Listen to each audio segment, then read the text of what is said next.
Okay, folks, let's talk today about finding the area of irregular polygons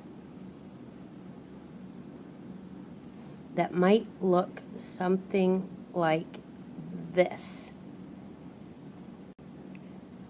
Okay, here again, let me just make the line a little bit bigger so that you can see it. Okay, here is my irregular polygon that I'm trying to find the area of. I know how to find the area of a regular rectangle or square is multiplying the length times width.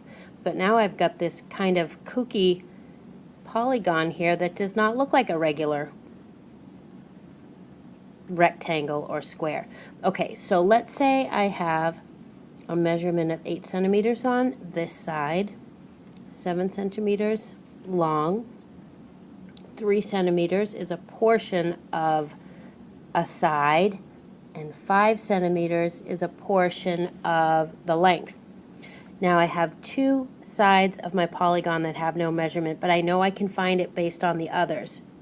If I am trying to find the length of this piece right here, I want to look at my 8 centimeters total and my 3 centimeters, which is parallel, on the other side, and I know the difference is here. So 8 minus, not minus 5, 8 minus 3 equals 5. So I know the length of this side is 5 centimeters. Same thing on this. I have a portion of a side here, but I know my length is 7, the total length, and I know that a portion of the length is 5. So if I just find the difference between the two, 7 minus 5 equals 2. So I know this measurement is 2 centimeters. So now I know the length of each and every side of this irregular polygon. Okay, now I'm trying to find the area of this. I know I can find the perimeter because that's just adding up all the sides, but the area is the space on the inside of my polygon. And the easiest way for me to do this, now there's two ways, but one way I'm going to do it is I'm going to break this polygon into rectangles. So if I drew an imaginary line across here, I would have one rectangle and I would have a second rectangle here. And I know to find the area of rectangles, all I do is multiply length times width. So on this rectangle, I have a length of 7 and a width of 3. So 7 times 3 equals 21. For my next rectangle, which was here, I have one side, or my length is 5, and my width is 5. So multiplying length times width gives me 5 times 5 is 25. So now I have the area of one rectangle and the area of the second rectangle. All I need to do now is add those two areas together.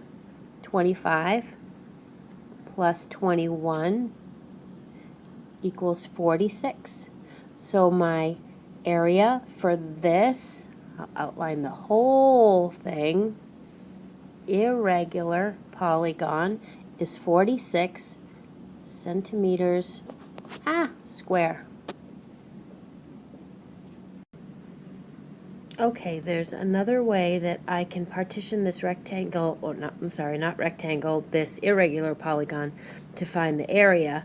I can break it again into two different rectangles, but I see if I draw a line here that I have a rectangle here and I have another one here. This rectangle, the little one, is a 2 centimeter by 3 centimeter, And we know, again, to find the area of a rectangle, we multiply length times width. So for this one, we'll do 2 times 3 equals 6 centimeters square. So that'll be the area of this rectangle. And then if we look over at the other one, which is in pink, we have a length of 5 and a width of 8. So if we multiply 5 times 8, we get 40. And so the area of this rectangle is 40 centimeters square. So if we add the area of this rectangle and the area of this rectangle, we get 46 centimeters square.